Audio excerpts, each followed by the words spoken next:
शहरात कोरोनासह इतर आजारांचे देखील रुग्ण आहेत. तसेच पावसाने जोरदार हजेरी लावली आहे. त्यामुळे शहरात साथीचे आजार वाढण्याची शक्यता आहे. या काळात केवळ कोरोनाबाधित रुग्णांसह इतर आजाराच्या रुग्णांवर वैद्यकीय उपचार करावेत, अशी विनंती सत्ताधाऱ्यांच्या वतीने सेना नगरसेवक अरुण आशान यांनी सर्व खासगी डॉक्टरांना केली आहे. शहरात एकीकडे कोरोनाग्रस्त रुग्णांचा आकडा वाढत आहे, तर दुसरीकडे शुगर, BP, मलेरिया आदी रुग्णांना कोणताही डॉक्टर तपासण्यास तयार नाही. अशा तक्रारी पालिका प्रशासन आणि सत्ताधाऱ्यांकडे येऊ लागल्या. आयुक्त डॉक्टर राजा दयानिधी यांनी अध्यादेश काढून सर्व खासगी डॉक्टरांना आदेशित केले आहे की कोरोनाबाधित रुग्णांना प्रथम प्राधान्य तर द्याच, शिवाय इतर आजाराच्या रुग्णांनाही तपासून योग्य उपचार करा. या संदर्भात महापौर लीलाबाई आशान यांच्या परवानगीने नगरसेवक अरुण आशान यांनी पत्रकार परिषद घेऊन माहिती दिली. तसेच सत्यसाई प्लॅटिनियम हॉस्पिटलचे प्रमुख डॉक्टर पॉल यांनी मास आणि महात्मा फुले आरोग्यदायी योजनेची माहिती दिली. प्रतिनिधि दत्ता करेसह एकल मराठी न्यूज़ उल्लासनगर. तो सर बोले कुछ तो आपको डिपॉजिट करना पड़ेगा. तो मैं बोला कि मेरे पास 5,000 रुपये है जो मैंने मेरे दोस्त से और मैंने जमा करके रखा है 5,000 रुपये. तो मैंने उन्हें सबमिट किया. तो वो बोले कि ये जो मेडिसिन लगता है उसके लिए मैं 5,000 रुपये ले रहा हूँ. तो मैं उनको डेली फ़ोन करता था, सर आपको कुछ प्रोसीजर रहेगा या कुछ रहेगा डॉक्यूमेंटेशन. मैं आधार कार्ड और राशन कार्ड तो आपको दिखा रहा हूँ कि मेरा महात्मा फुले में कर दो, क्योंकि इतना तो पैसा नहीं है हम लोग के पास जितना इलाज का भी लग रहा है. तो बोले ठीक है हो जाएगा. बाद में मैंने 25 तारीख को भी फ़ोन किया, 24 तारीख को फ़ोन किया. तभी मेरे को कुछ बोला नहीं सचिन सर ने कि बाबा ये डॉक्यूमेंट करो, महानगर पालिका में जाके करो. ऐसा कुछ बोला नहीं. हो जाएगा कि ये खाली बोला बस. उनका चाहिए तो रिकॉर्डिंग भी रहेगा तो आप सुन सकते हैं. और बाद में 26 तारीख को भी मैंने फ़ोन किया सर को कि सचिन सर की रिपोर्ट आया है तो अभी क्या करना पड़ेगा. तो बोले नहीं हो जाएगा आपका तो रिपोर्ट और 10 दिन आपको रखना पड़ेगा. तो बोले कि मैं बोला आपको सर अभी मेरे को राजीव गांधी का भी आपने कुछ बताया नहीं. तो बोले कि नहीं आज ही हम लोग के पास लॉगिन आया है तो हो जाएगा, बस ऐसा ही बोला. फिर बोला मैं ठीक है. और उधर रोज़ मैं डेली जाता था डब्बा लेने या कुछ, तभी भी मैं पूछता था सर इधर कौन है, कौन करता है राजीव गांधी का, क्या करता है. तो ऐसे भी हम लोग को कुछ बोला नहीं, खाली बोला हो जाएगा 26 तारीख. और उसी दिन मेरा एक पेशेंट एडमिट हो गया था, लेकिन वो मेरा दोस्त ही था. तो उसका तो उसमें वो भी 23 तारीख को एडमिट हो गया था. उसका उन लोगों ने उसमें राजीव गांधी में कर दिया और हम लोग का ही नहीं किया. यही मेरा ये था. तो मैंने सब जन को, मेरे बहुत जो दोस्त लोग को बताया था. तेरा राजीव गांधी में हो गया क्या? अभी नहीं हो गया. तो मेरे को 1,26,405 या कुछ तो बिल दे दिया उन लोग ने. तो मैं बोला अभी इतना पैसा मेरे पास नहीं है. तो क्योंकि वो दोनों ही रहते हैं, उनके पास कोई साधन नहीं है. तो ऐसा हो गया. तो बाद में ऐसा कुछ नहीं पैसा रह के मैंने बहुत जन को बताया भाई कुछ पैसा कम होता है, कुछ पैसा इतना तो पैसा नहीं है हम लोग का, कुछ राजीव गांधी में होता है तो देख लो. तो ये नहीं हो गया. लेकिन बाद में मैं इधर भी आ गया महापौर साहब के बंगले में. तो उन्होंने मेरा 50,000 रुपये कम कर दिया. तो भी 80,000 रुपये बचता था. वो भी मेरे पास नहीं था. इतना भी मैं पैसा कहाँ से लाता था 80,000 रुपये, वो भी नहीं था. तो भी बाद में मैंने चौधरी साहब को फ़ोन करके उन्होंने 40,000 में कर दिया. 40,000 रुपये भर के मैं मेरे पेशेंट को शनिवार को डिस्चार्ज था तो शनिवार से नहीं लिया. वो मैंने सोमवार को रात को लिया 10 बजे, क्योंकि शनिवार से वो पेशेंट उधर ही था, पैसे की वजह से पैसा नहीं था. तो मैं सोमवार को उनको निकाल लेके आया 40,000 रुपये भर के. और डॉक्टर साहब बोले कि बाकी का जो पैसा है वो आप उधर के स्टाफ को बोले कि उनके पास से लिख के लो, बाकी का जो पैसा है वो आपके पास जब भी आएगा वो पे. अच्छा मुझे बताओ, तेरे पास पैसा नहीं था इसके लिए वो आपको वहाँ पे रुकाया था क्या? हाँ इसके लिए, क्योंकि 1,25,000 रुपये तो मेरे पास नहीं था. तो मेरे चाचा 2 दिन उधर ही रहते, शनिवार रविवार को. तो बाद में रुकाया उधर डॉक्टर ने, रुको बोला इधर. हाँ मतलब बोले पैसा तो भरना पड़ेगा, ऐसे तो नहीं फ्री में तो नहीं लेके जा सकते. इसके लिए क्या कहना चाहेंगे डॉक्टर पॉल जी आप? देखिए मैं पहले आप लोगों को महात्मा ज्योतिबा फुले जो स्कीम है उसके बारे में जानकारी देना चाहूँगा. और उससे पहले मैं आपको ये बता देना चाहता हूँ, ये जो हॉस्पिटल है जो हमने लगभग 250 से 300 बेड का हॉस्पिटल बनाया हुआ है, उसमें उसको बनाया हुआ आज उसका 20वां दिन पूरा हुआ है. और ये 20 दिन में हम लोगों ने अभी हमारा जो कैपेसिटी है वो बढ़ा के 150 पेशेंट तक लेके आए. अभी हमारे पास 150 पेशेंट से ऊपर एडमिट है. मतलब आप ये समझ सकते हैं कि जो हॉस्पिटल चालू हो के सिर्फ 20 दिन हुआ है उल्लासनगर में, वो हॉस्पिटल अभी मुंबई के सबसे बड़ा प्राइवेट कोविड हॉस्पिटल बन चुका है. 160 के ऊपर पेशेंट आज के दिन में एडमिटेड है. और हम हर रोज़ कैपेसिटी बढ़ा रहे हैं जिससे वो कैपेसिटी 250 से 300 तक हम पहुंचा पाए. और उसको बढ़ाने के लिए ज़रूरत होती है nursing, doctor staff, medical staff के लिए. वो हम कंटिन्यूस रिक्रूट कर रहे हैं. बाहर गांव से डॉक्टर नर्सेस सब आके ज्वाइन कर रहे हैं. उनको जितना सैलरी हो रहा है वो दे के हम लोग काम करवाने के लिए इधर लेके आए हुए हैं. उनको होटल दिया हुआ है रहने के लिए. वो सब हम प्रयत्न कर रहे हैं जिससे हम लोग जल्दी से जल्दी उसमें ज़्यादा से ज़्यादा पेशेंट को सुविधा दे पाएँ. अब अभी हम बात करते हैं महात्मा ज्योतिबा फुले स्कीम के लिए. महात्मा ज्योतिबा फुले स्कीम में कोई भी राशन कार्ड धारक या कोई भी रहवासी महाराष्ट्र के इसका सुविधा ले सकते हैं. ये सुविधा मतलब एक मिसकंसेप्शन है, मतलब एक गलत फहमी लोगों में है कि मेरे को कोविड हो गया मतलब मुझे हॉस्पिटल में एडमिट हो जाना चाहिए, मुझे महात्मा ज्योतिबा फुले स्कीम मिल जाना चाहिए, वो एक गलतफहमी है। कोविड होना और बीमार होना वो दोनों तो अलग अलग चीज़ें हैं। सिर्फ कोविड होना मतलब बीमार नहीं होते। बहुत सारे लोग एसिम्प्टोमेटिक रहते हैं, सिर्फ उनका कोविड पॉजिटिव आता है बट उनको कोई त्रास नहीं होता है। उन लोगों को पहली बात तो है हॉस्पिटल में आना ही नहीं चाहिए एडमिट होने के लिए। अगर वो हॉस्पिटल में एडमिट होना चाहते हैं तो भी उनको महात्मा ज्योतिबा फुले की स्कीम नहीं मिल सकती, बिकॉज महात्मा ज्योतिबा फुले स्कीम कुछ बीमारी 4 बीमारी दिया हुआ है, ARDS एंड पल्मोनरी डिजीज़, ये दोनों चीज़ होना चाहिए। सिर्फ कोविड होने से ARDS भी नहीं हो जाता और पल्मोनरी डिजीज़ भी नहीं हो जाता।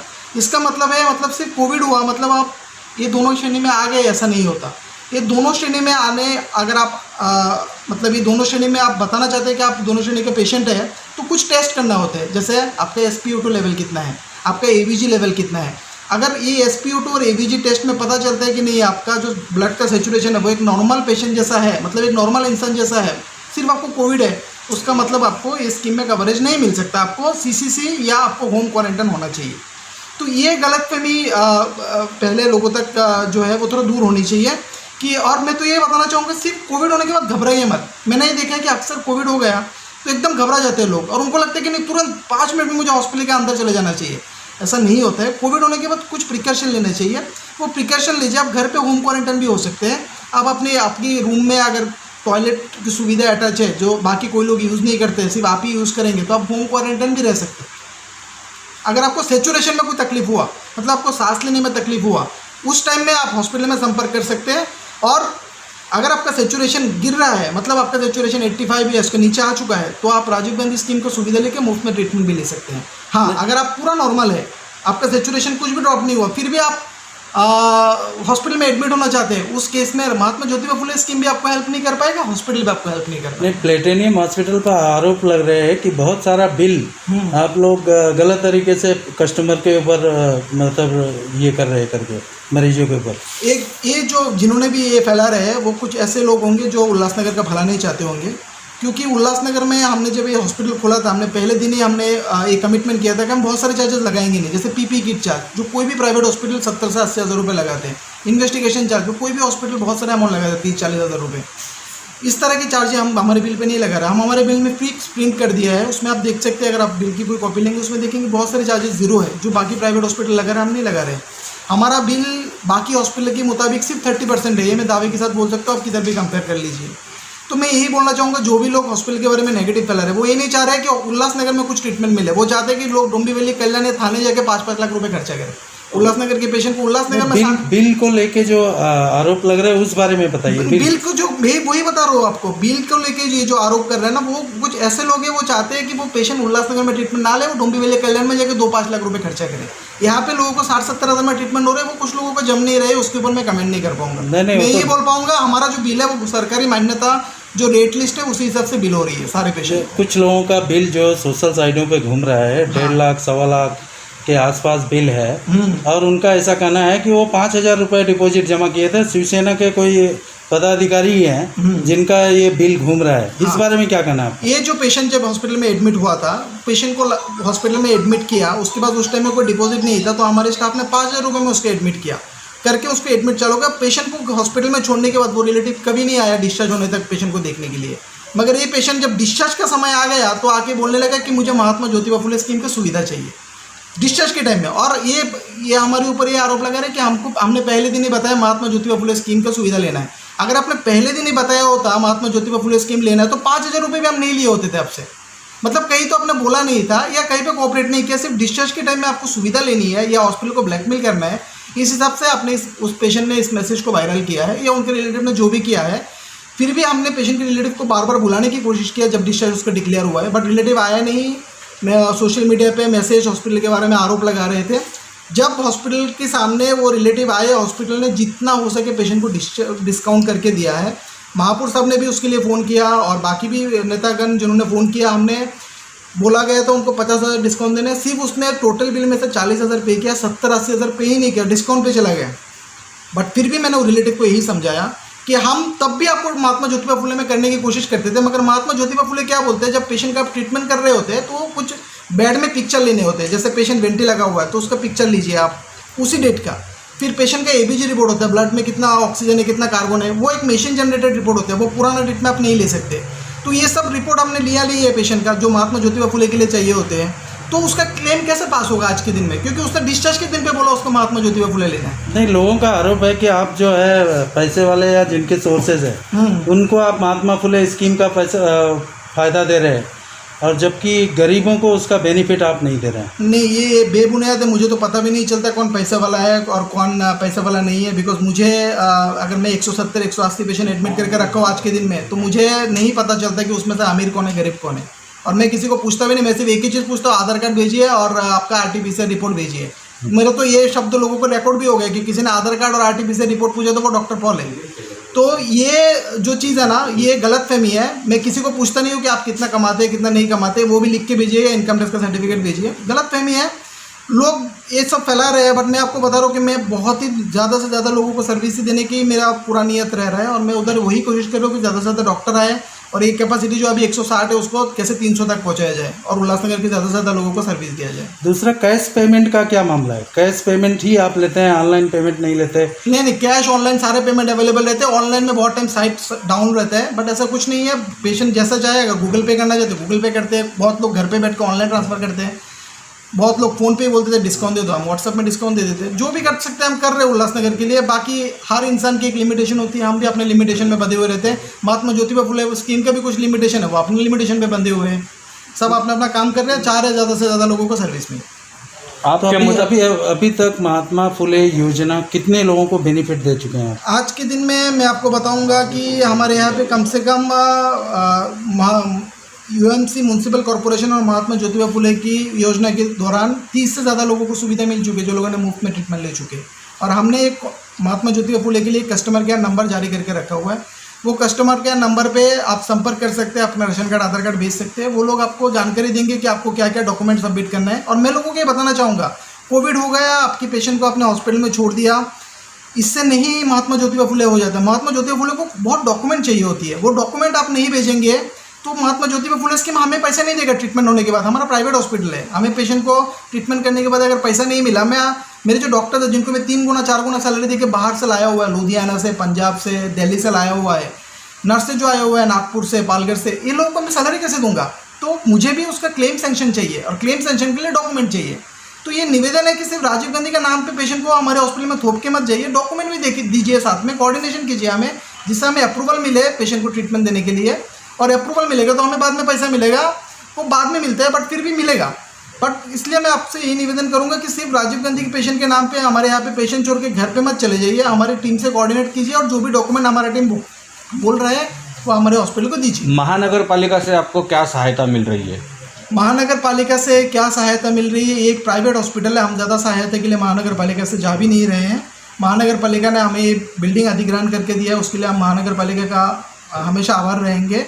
और हम कोशिश करेंगे कि उल्लासनगर में जो एक कोविड कोई हॉस्पिटल नहीं था, हमारे हॉस्पिटल ये जो बनाया हमने और महानगर पालिका ने मिल के, हमारे महापौर साहब जो हमें पूरा सपोर्ट किया इसको बनाने के लिए, तो हम चाहेंगे कि इसके थ्रू ज़्यादा से ज़्यादा उल्लासनगर के लोगों को ये सुविधा मिले। आज मैं देख रहा हूँ रात को 2-2, 3-3 बजे तक मैं जगा हुआ रहता हूँ, पेशेंट की कॉल आते हैं और पेशेंट को मैं एडमिट नहीं कर पा रहा हूँ, बिकॉज मेरे पास डॉक्टर उतना उल्लासनगर से मिल नहीं रहे, मुझे बाहर से मंगाना पड़ रहा है। मैं कोशिश कर रहा हूँ कि जितना जल्दी मुझे सारे डॉक्टर्स मिल जाए तो मैं जितना लोगों की दुख दर्द को मैं अपने हॉस्पिटल में एडमिट करा के दूर कर पाऊँ, मैं पूरा कोशिश कर रहा हूँ। इसके बारे में आपको ये बताना चाहूँगा, कोविड से बचा जा सकता है, और कोविड से बचने का रास्ता है personal hygiene and mask and social distancing.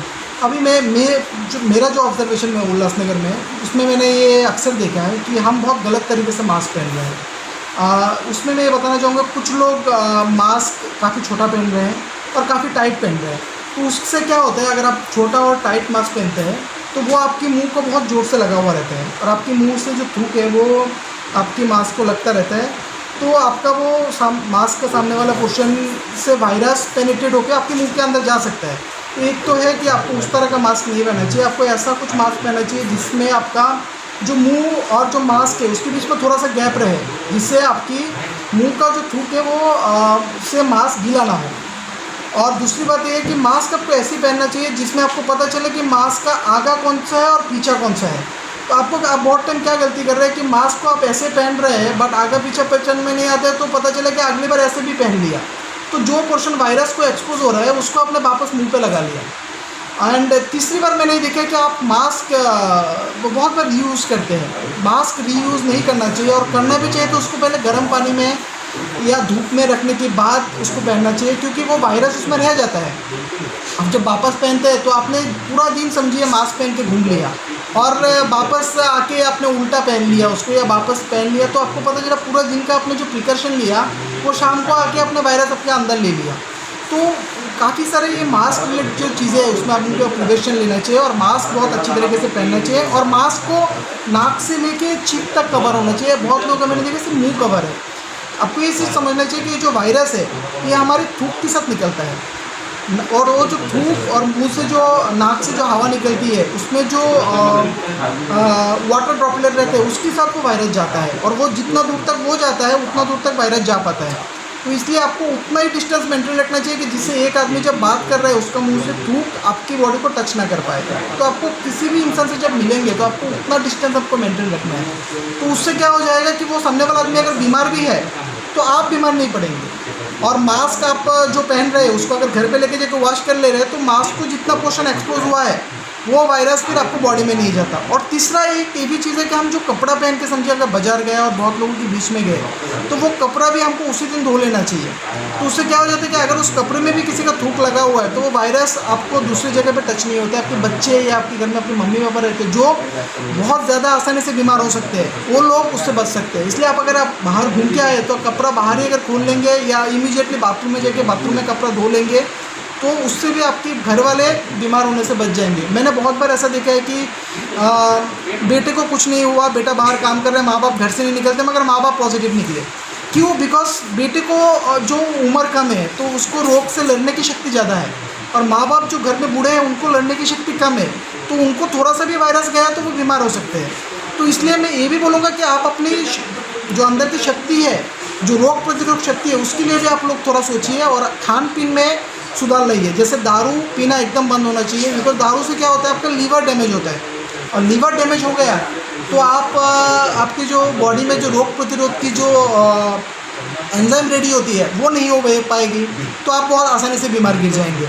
And खाने में विटामिन सी जैसी फूड होनी चाहिए, जिसको खाने से बॉडी में विटामिन सी बढ़ती है, ऐसे फूड आप अगर ज़्यादा लेंगे तो उससे वो वायरस बहुत आसानी से आपकी खून में मैच नहीं हो सकता, तो उससे भी आपको बहुत ज़्यादा रोग प्रतिरोध क्षमता बन जाएगी। कौन सा लेने का बताते सी? विटामिन सी पे आप ज़्यादा फोकस कीजिए। विटामिन सी रिलेटेड जो भी फ्रूट्स है वो आप गूगल करेंगे तो आपको पता चलेगा, वो सब फ्रूट्स आप ज़्यादा खाइए, तो उससे क्या हो जाएगा कि आपको वायरस इतना आसानी से आपके खून पे जाएगा नहीं। एंड थर्ड यही चीज़ बोलूँगा कि ज़्यादा गैदरिंग नहीं करना है। किधर पे भी आप जाएंगे आपको अगर गैदरिंग दिखा कि उधर पे 3-4 लोग हैं तो अवॉइड करिए वो जगह पे जाने की। कोई अगर बंद कमरा हो तो उधर पे ज़्यादा देर तक ना रुकिए, खिड़कियाँ खुली रखिए। अगर बंद कमरा है तो अगर कोई मीटिंग कर रहे हैं 5-6 लोग हैं तो उधर खुली हवा आने दीजिए। तो उससे क्या होती है कि वो वायरस उस पर्टिकुलर रूम में नहीं घूमता और आपको बीमार होने से बचाता है। एक ही चीज़ है कि आप पहले बीमार होने से बचिए। सपोज़ अगर बीमार हो गए, उसकी बात का मैं बताता हूँ। उल्लासनगर में मैंने अक्सर देखा है कि उल्लासनगर नहीं पूरे इंडिया में ही है कि एक बार कोविड पॉजिटिव रिपोर्ट आ गया ना तो इंसान आधा उधर ही मर जाता है, ऐसा उनको लगता है। ऐसा कुछ भी नहीं है। 80% लोगों को कोविड होने के बाद कब चला गया ना पता भी नहीं चलता उनको। तो पहली बात है कोविड हो गया मतलब आप मर नहीं गए, ये आपको हार्ट अटैक नहीं आ गया, एक सर्दी जैसा बीमारी आ गया है आपके अंदर में जिसका दवाई नहीं है आज के दिन में, बट ये उसका ट्रीटमेंट चालू है, उससे जो भी तकलीफ हो रही है उसका दवाई है हमारे पास। तो पहली बात है कि कोविड हो गया तो शांत हो जाइए, शांति से बैठिए। जिनको कोविड हो गया उनको मास्क पहना दीजिए और बाकी लोग थोड़ा उनसे दूर बैठ के बात कीजिए। और पहले सोचिए कि आपके रूम में क्या ऐसा एक रूम है जिसमें टॉयलेट अटैच है। अगर कोई एक ऐसा रूम है जिसमें टॉयलेट अटैच है तो उस पेशेंट को उस रूम के अंदर रहने दीजिए और बाकी लोग बाहर का टॉयलेट है बाहर का रूम में रुकिए, पैनिक नहीं हुई है। फिर सोचिए कि जिनको ये पॉजिटिव आया है उनको कुछ तकलीफ है क्या, लाइक सांस लेने में तकलीफ आ रहा है क्या, या उनको बहुत ज़्यादा खांसी हो रहा है क्या, उनको बुखार आ गया है क्या। अगर ये तीनों ही चीज़ नहीं है तो उनको उस घर में रहने दीजिए। और एक सुविधा है गवर्नमेंट का जिसका नाम है होम क्वारंटाइन, मतलब किसी के पास अगर खुद का टॉयलेट अलग एक टॉयलेट और बेडरूम है तो वो खुद से होम क्वारंटाइन का डिक्लेरेशन दे सकता है, देके अपने आप को होम क्वारंटाइन रख सकता है। उसमें कुछ सरकारी नियम है, वो नियम का पालन करना है। वो नियम पालन करेंगे तो आपको हॉस्पिटल में आने की भी ज़रूरत नहीं है। देखिए हॉस्पिटल किसको आना है, हॉस्पिटल उनको आना है जिनको सांस लेने में तकलीफ हो रही है या बुखार आ गया है या बहुत ज़्यादा खांसी है। आप अगर नॉर्मल है और आप हॉस्पिटल में आके बेड ले रहे हैं तो आप ये सोचिए कि आप एक बहुत ज़रूरतमंद पेशेंट का बेड को ऑक्यूपाई कर रहे हैं, जिसको बेड नहीं मिल रहा होगा किधर भी, तो उसके साथ अन्याय भी है। तो मैं आपसे यही निवेदन करूँगा, पहले चीज़ है कि अगर आपको कोविड पॉजिटिव डिटेक्ट होता है तो आप पहले सोचिए कि आपको उतना बीमारी है क्या कि आपको हॉस्पिटल जाना है। अगर उतना बीमारी नहीं है, आपका रूम है, रूम में टॉयलेट अटैच है, रूम में होम क्वारंटाइन हो जाइए। तकलीफ होगा तो अपने डॉक्टर से बात कीजिए, हॉस्पिटल से बात कीजिए, हमारे पास आइए, हम आपका ट्रीटमेंट करेंगे। आपसे यही निवेदन है कि आप सोशल हाइजीन मेंटेन कीजिए, सोशल डिस्टेंस मेंटेन कीजिए, अच्छे से मास्क पहनिए और कोविड अगर किसी को भी डिटेक्ट हुआ तो उनको समझाइए कि पैनिक ना हो। धन्यवाद। ओके। उपचार प्राथमिक उपचार कोई भी अस्पताल नहीं करता है तो उनके ऊपर जो है सख्त कार्रवाई की जाएगी। पहले तो मैं सभी डॉक्टरों का धन्यवाद करना चाहता हूँ कि इस महामारी में उन्होंने जहाँ कहीं भी हो ये कोरोना को प्रभाव रोकने के लिए हर एक मरीज़ को दवा दी है। रह गई बात कि प्रशासन ने 15 तारीख को जो नोटिस निकाला था कि सभी अस्पतालों में कोविड के मरीज़ के साथ में दूसरे मरीज़ जो सिम्टमेटिक पेशेंट्स है उनको भी वहाँ पे दवा उपचार उनका इलाज होना चाहिए। तो उस तहत हमने सभी डॉक्टरों से एक जूम मीटिंग पे बात भी की थी और वहाँ पे उन्होंने कहा था कि अब इस समय जो ये कोरोना की महामारी है तो उस समय पॉजिटिव और सिम्टमेटिक में निगेटिव कौन ये समझ नहीं पा रहे हैं, तो इसके लिए कोविड टेस्ट करना ज़रूरी है और कोविड टेस्ट के बाद ही उस पेशेंट को कोविड पॉजिटिव निगेटिव द्वारा हम लोग उसका इलाज करेंगे। मगर आज जो ये भयभीत स्थिति है कि अगर किसी को थोड़ा बुखार भी आता है, अगर कोविड का को टेस्ट करता है और टेस्ट में अगर वो पॉजिटिव आता है तो पहले वो जो मरीज़ है वो चाहता है कि मैं हॉस्पिटल में भर्ती हूँ, ताकि उसको पहले हॉस्पिटल में भर्ती होना नहीं है, उसको पूरी तरह से समझ लेना है कि तुमको सिम्टमेटिक में तुमको सिम्टम्स क्या है। मगर अभी जैसे आपने मुझे कहा कि कोई डॉक्टर्स अभी सहकार नहीं कर रहे हैं, आपको बताना चाहता हूँ कि कई अस्पतालों में इस मरीजों की सेवा करते करते कई अस्पतालों के लोग भी पॉजिटिव हो गए। उनके कारण हमारे उल्लासनगर के कई अस्पताल भी कुछ दिन तक बंद रहे। मगर अभी सभी डॉक्टर और स्टाफ ने उनके ठान लिए कि इस कोरोना के महामारी के लिए हम लोग को भी आगे आना है और उसी तहत Asian hospital, Venkatesh hospital, Max Life, Meera hospital जैसे हॉस्पिटल अभी आगे आ चुके हैं और वो लोग भी अभी इस शहर में अभी सभी का इलाज करने के लिए आगे बढ़ चुके हैं। बाकी जो अस्पताल है या बाकी जो डॉक्टर्स है उनका कुछ निजी कारण और उनके कुछ शारीरिक समस्या, जैसे कि कुछ डॉक्टर को पहले से कुछ बीमारी है, जैसे हार्ट की बीमारी, डायबिटीज़ है, किसी को हाई ब्लड प्रेशर है, तो वो इस बीमारी में होने के कारण आगे मरीजों का इलाज करने के लिए कतरा रहे हैं। मगर मुझे यकीन है और मैं दावे के साथ कह सकता हूँ कि आने वाले दिनों में सारे हॉस्पिटल इन मरीजों के लिए खुले हो जाएंगे और सभी की सेवा होगी। सर और एक होम क्वारंटाइन का बीच में फॉर्म भरने की प्रक्रिया की थी, मगर आयुक्त ने होम क्वारंटाइन के लिए मनाही कर दिया था, क्योंकि होम क्वारंटाइन में जो रूल्स है, जो कोविड के जो रूल्स है वो फॉलो नहीं हो पा रहे थे। एक आदमी एक रूम में 10 दिन के लिए अपने आप में उसने सबसे अलगीकरण करके सबसे दूर रहना है, मगर वही आदमी अगर घर में सब जगह पे घूमेगा तो बाकी लोगों को भी पॉजिटिव कर रहा है और उसके ऊपर देखरेख के लिए कोई आदमी नहीं है। तो इसीलिए होम क्वारंटाइन के जगह हमने बोला था कि उस आदमी को हमारे क्वारंटाइन सेंटर, जो कोविड केयर सेंटर के बाद में भी जो हमारे जो अलगीकरण केंद्र है, टाटा आमंत्रा है, जैसे हमारे पास जो केंद्र है वहाँ पे उनको रहना चाहिए। मगर अभी लोगों का ऐसा दावा है कि अभी लोगों में भी अवेयरनेस आ गया है, मगर कहाँ पे अगर जगह है जिनके घर बड़े बड़े हैं, अगर वो अलग से उनका बाथरूम टॉयलेट अगर यूज़ करेंगे, अगर वो होम क्वारंटाइन करेंगे, तो उसके लिए जो हमारी महानगर पालिका का जो फॉर्म है वो फॉर्म फिलअप करके अगर वो अपलोड भी कर देंगे तो भी हमें पता चलेगा। मगर आज कोविड टेस्ट के बाद में किसी का फॉर्म भर के देने के लिए कोई आदमी हमारा महानगर पालिका का उसके घर पे नहीं जा सकता। अभी जो कल आयुक्त ने एक आदेश निकाला है मैंने जैसे कि बताया कि 15 जून को यह अध्यादेश निकाला गया था, जो कि कल परसों वायरल हुआ है, मगर उसमें साफ कहा गया है कि आप अगर मेडिकल रूल्स अगर फॉलो नहीं करेंगे तो उसके तहत आपके ऊपर कार्रवाई होगी। मगर मैंने जैसे अभी आपको बताया कि कुछ कुछ डॉक्टरों का निजी मामला होने से वो कतरा रहे, मगर मैं आज आप लोगों के माध्यम से सभी डॉक्टरों को विनती करता हूँ कि आप अपने अपने इलाके में, अपने अपने एरिया में जो अपना अस्पताल चला रहे हो वो उसी लोगों के कारण चला रहे हो जिस वजह से आपका भी अस्पताल चलता है।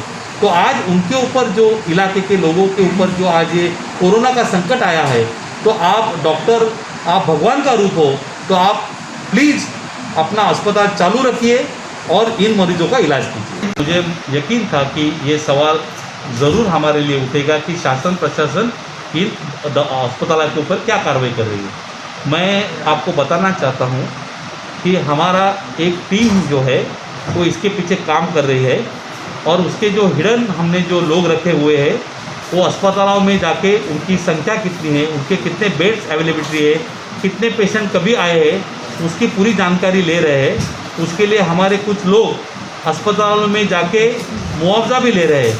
अगर ऐसे समय पे अगर किसी अस्पतालों ने अगर लेने से इनकार कर दिया तो उनके ऊपर आने वाले दिनों में आपको ज़रूर कार्रवाई की जाएगी, ये आपको दिखाई देगा।